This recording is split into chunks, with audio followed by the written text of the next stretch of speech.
As a child, the house made me uncomfortable in a way I couldn't put into words.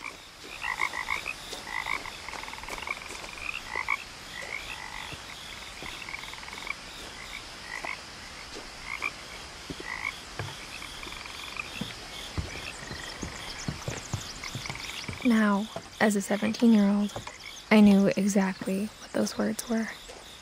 I was afraid of the house.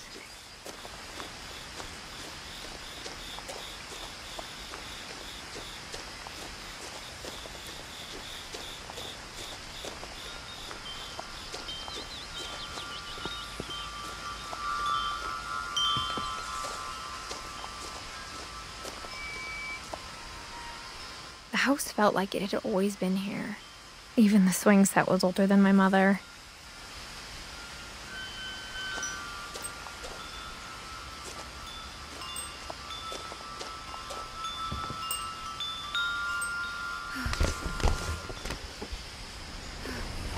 Crawling through the doggy door used to be a lot easier when I was 11.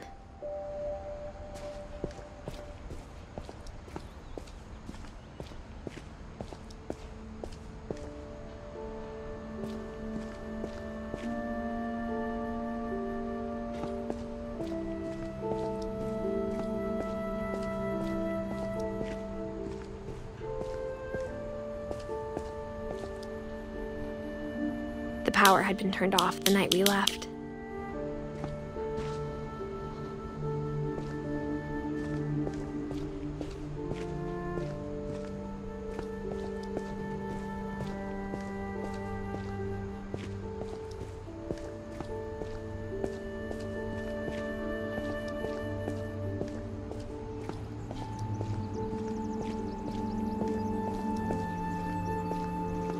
For the first time in years,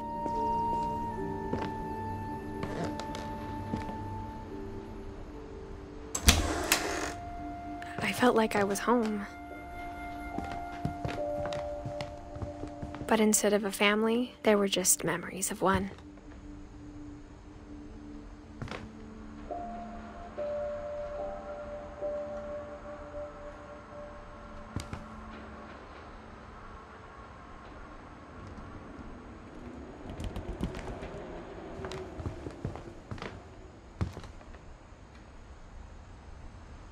Like how only one restaurant would deliver to our house, so we had Chinese a lot.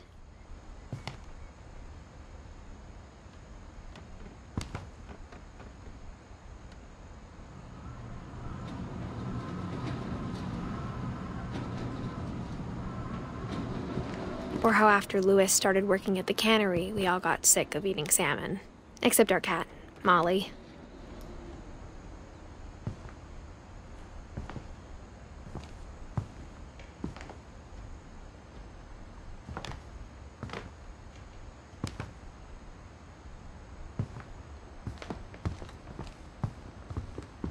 Nothing in the house looked abnormal. There was just too much of it, like a smile with too many teeth.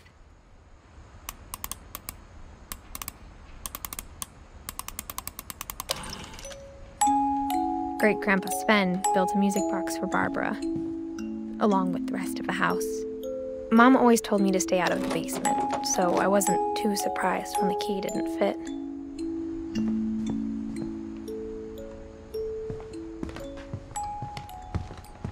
The table was still a wreck from the night we left. It was like a bomb had gone off, killing everyone but sparing the furniture.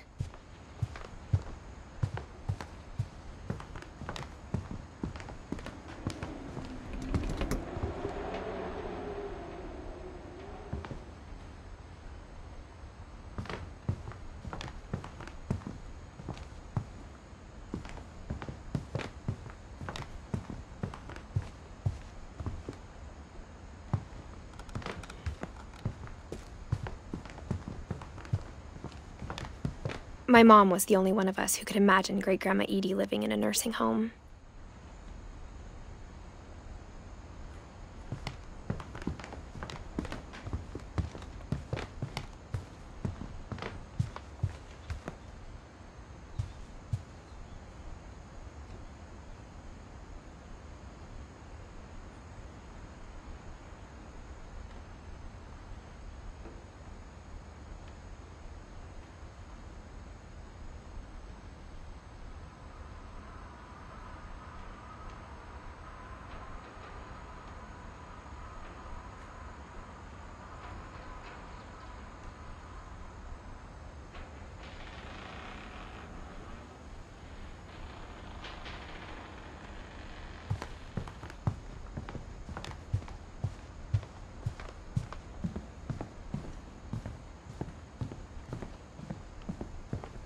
Even the fireplace had a story.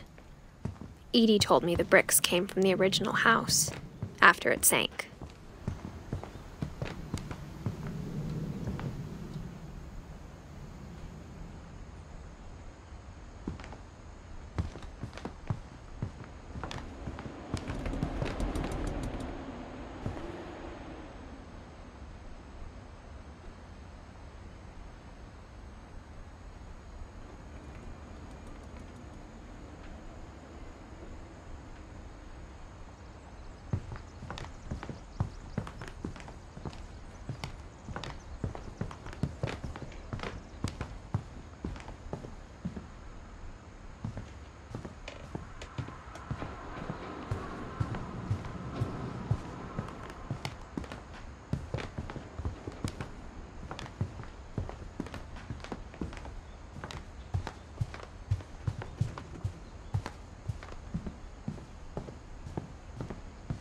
A lot of things got left behind in the whirlwind of that last night.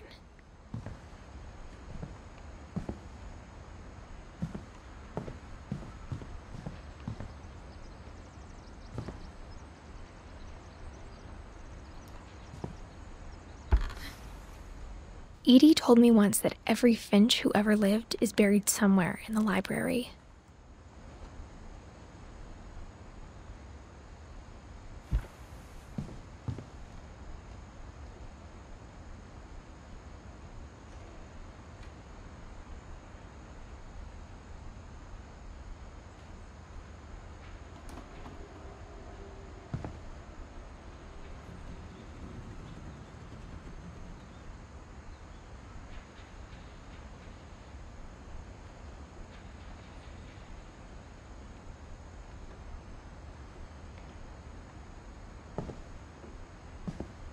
My mom wasn't much of an optimist, but she never stopped believing that my brother Milton was alive.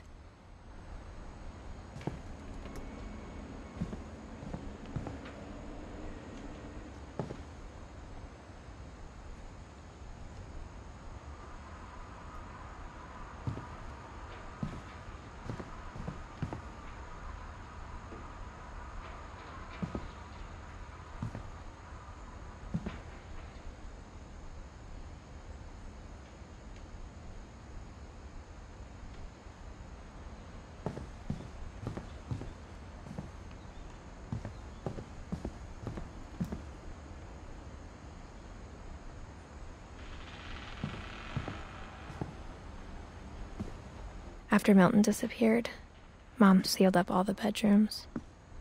Then Edie retaliated and drilled peepholes.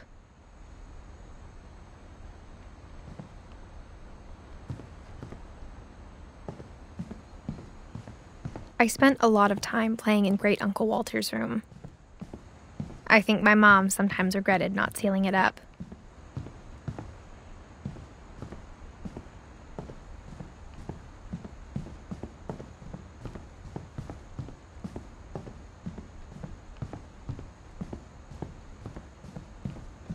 Lewis told me there were secret passages, but I never believed him.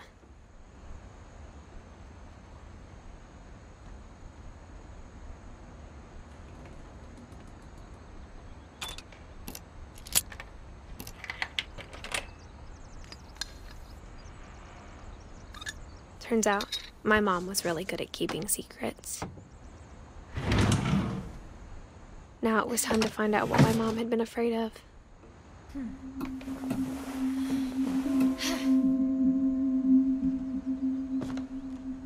From the paintings on the wall, it was clear my brother Milton had been here before me.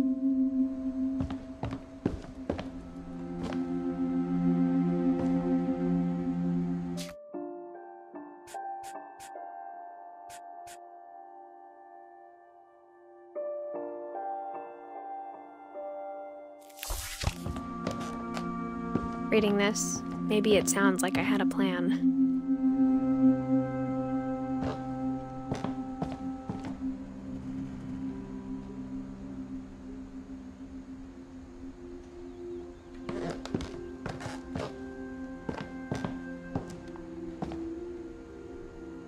But I had no idea what was behind that door.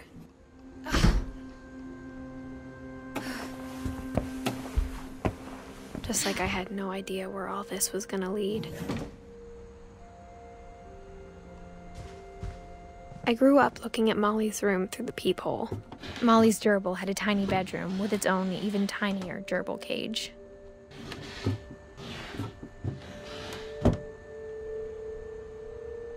Being inside for the first time, I felt like I'd stepped behind a painting.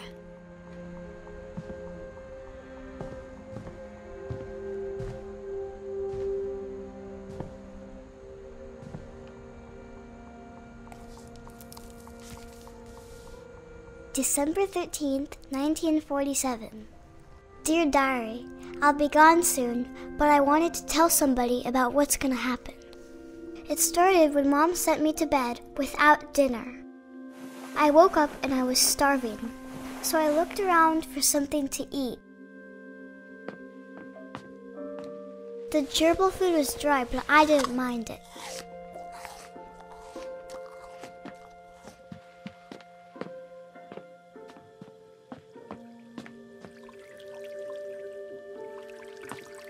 I thought about eating Christopher, but I held back.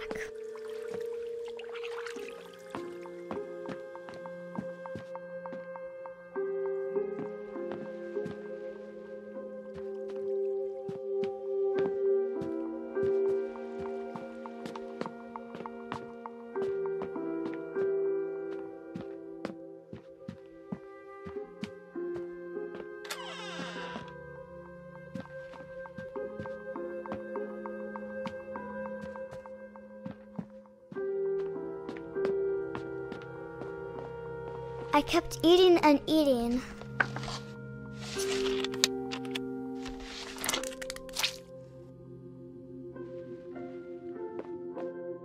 I ate a lot of things that night.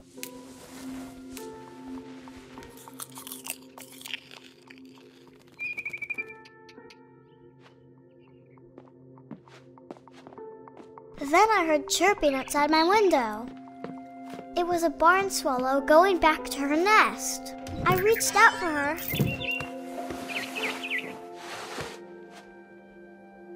And suddenly, I was a cat.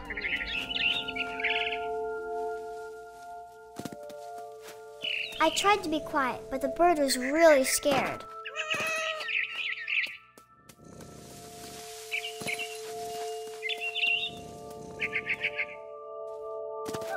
Mom and Dad didn't even look at me.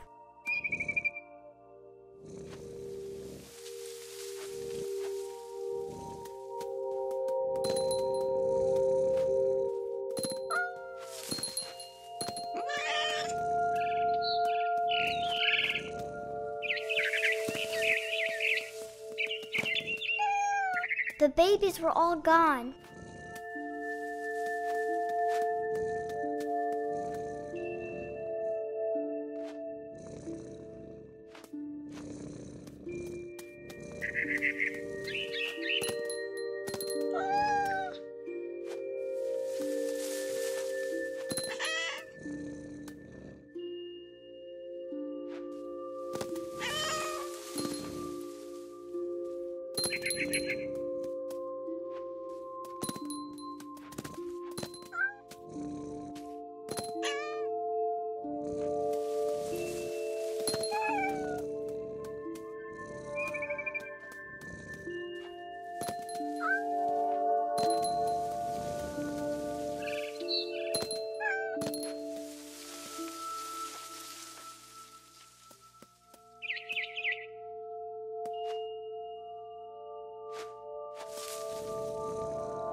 I jumped and I almost got her.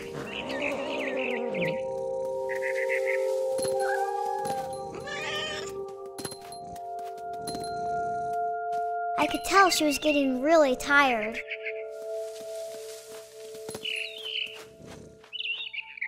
Now I was up in the big tree. I promised Dad I wouldn't climb it anymore. All I cared about was eating that mama bird.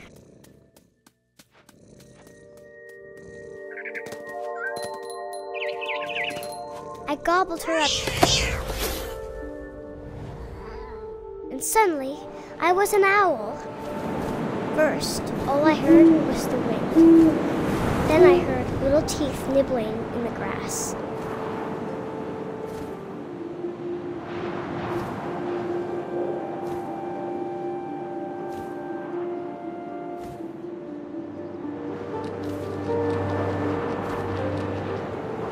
Rabbits.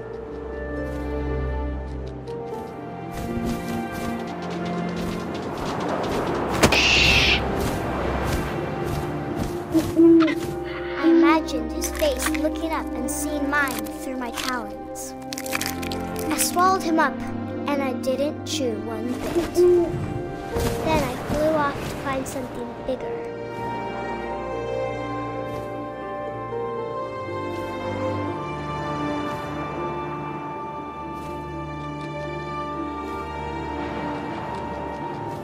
A mama rabbit.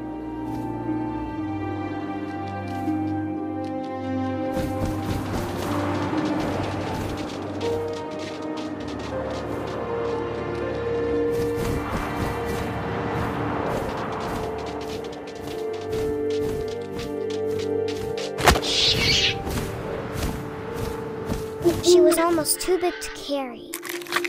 I started choking, but I couldn't stop eating. And suddenly, I was a shark.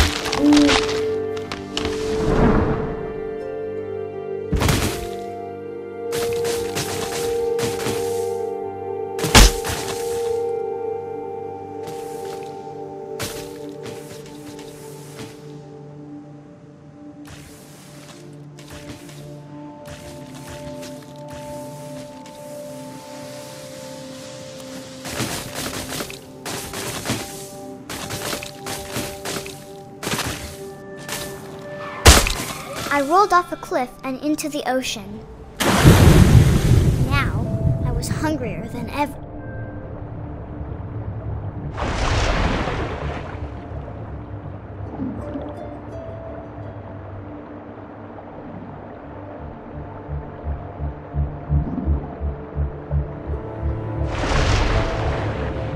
I wanted fat, juicy seals.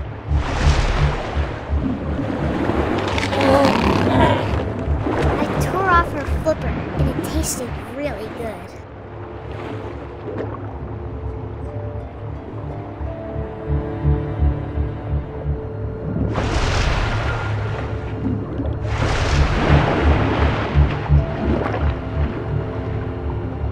I grabbed on tight. When I was so hungry, I jumped out of the water. When I opened my eyes, everything had changed.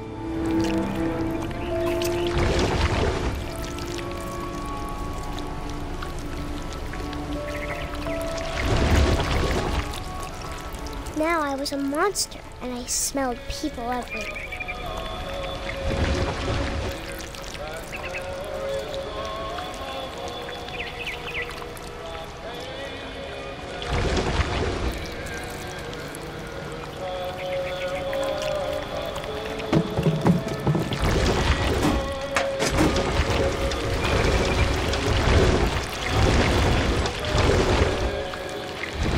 I was big, but I moved real quiet.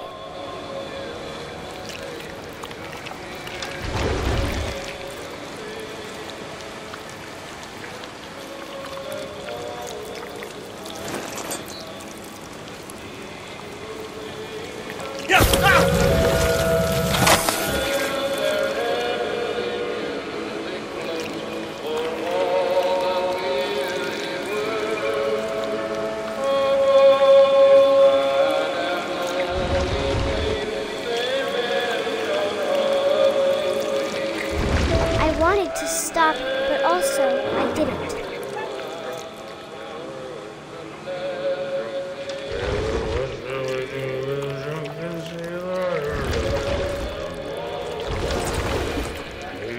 Belly with a rust. His belly with a rust. His belly with a rusty razor. What shall we do with a drunken sailor? What shall we do with a drunken sailor? What shall we do with a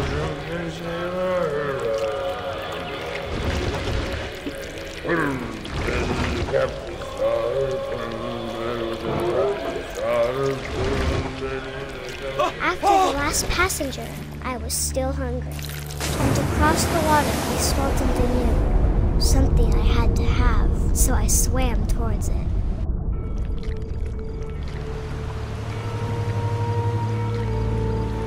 I slithered onto the sand, and the good smell went into an old pipe.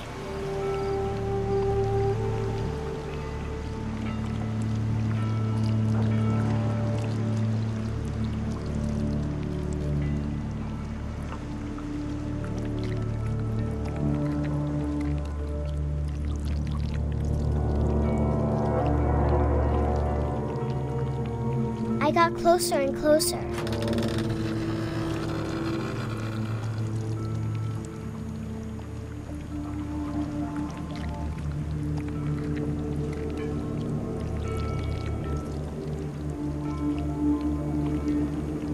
All my stomach started growling. And suddenly, I was me again. I held my breath for a long time, but I couldn't hear anything. I think it's waiting for me to fall asleep.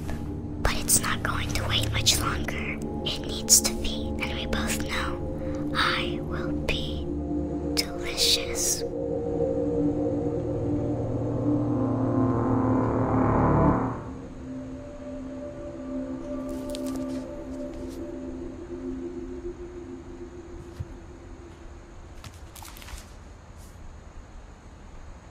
I'm not sure if I believed all of that, but I'm sure Edie would have.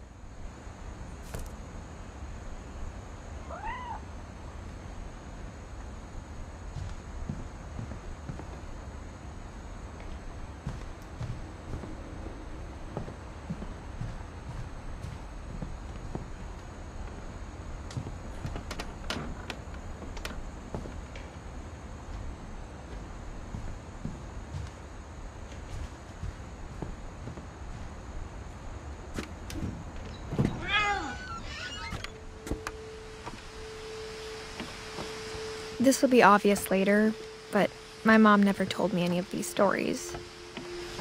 Edie would have, but Mom didn't like bringing up the past.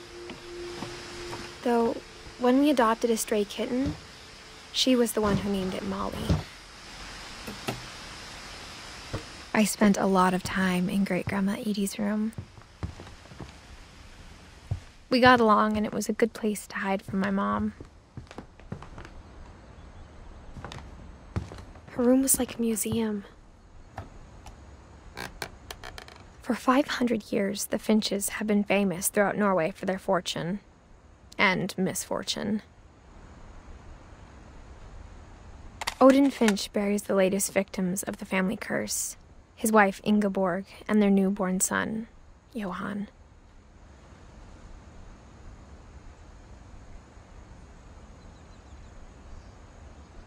On January 7th, 1937, he set sail with his family and his house, hoping to leave the curse behind.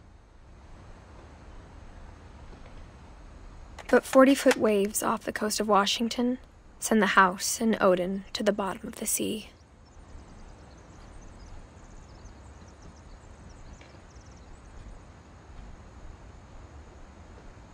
Odin's daughter Edie, with husband Sven and baby Molly, step ashore on their new home, Orcas Island.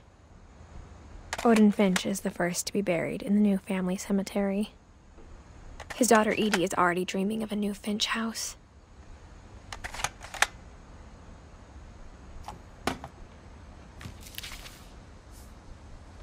Whatever's wrong with this family, it goes back a long ways.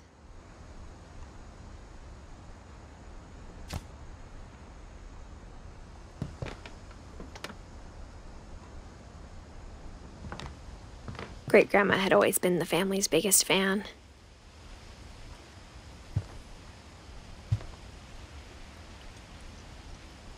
Edie knit me a new pair of gloves every year, just in time to replace the old ones.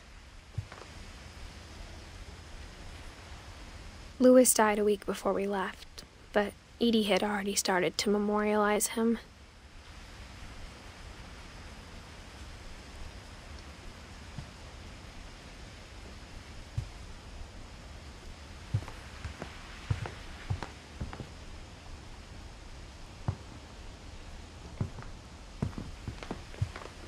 When Edie told people Sven was killed by a dragon, she could also have said he was building a dragon-shaped slide that collapsed.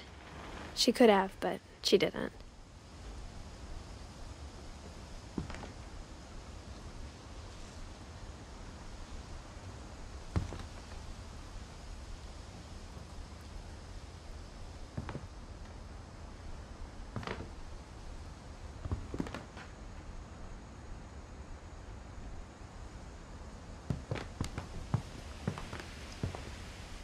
One summer, they evacuated the island, but I hadn't thought of myself as Edith Jr. for a long, long time.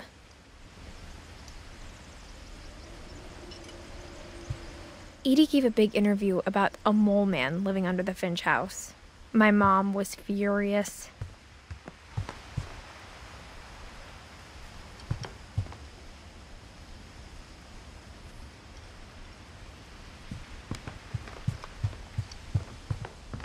Even in her 90s, sometimes Edie seemed a lot younger than my mother.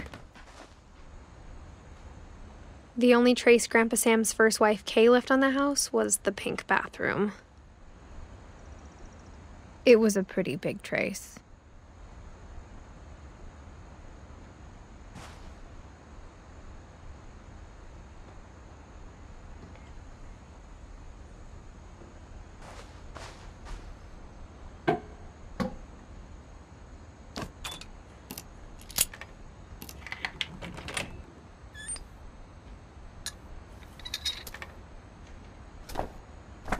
There's a secret in this bathroom.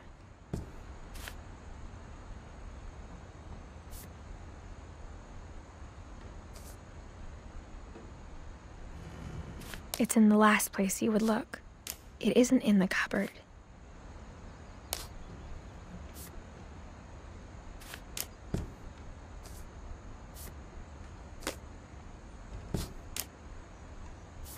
It's hidden in this book.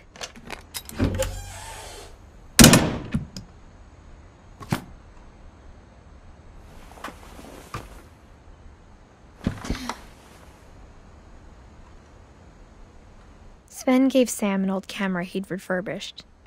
He never put it down.